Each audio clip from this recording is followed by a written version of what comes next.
শুভ সকাল বন্ধুরা, কেমন আছেন? আশা করি সবাই ভালো আছেন।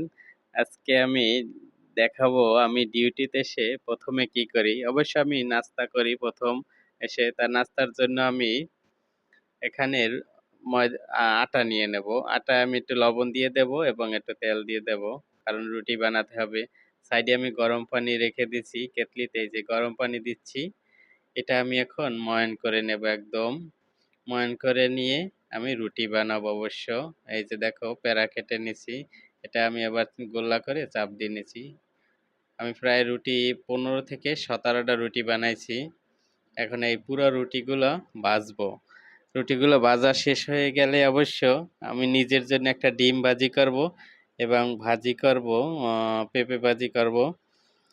পেঁপে ভাজি আর রুটি এবং ডিম।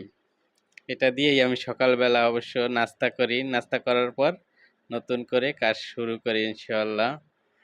এই যে এখন আমি ডিম ভাজবো অবশ্য আমার নিজের জন্য। এ সাইডে ভাজি হইতেছে। আল্লাহ হাফেজ, ভালো থাকবেন সবাই। আসসালামু আলাইকুম ওয়া রাহমাতুল্লাহি ওয়া বারাকাতুহু।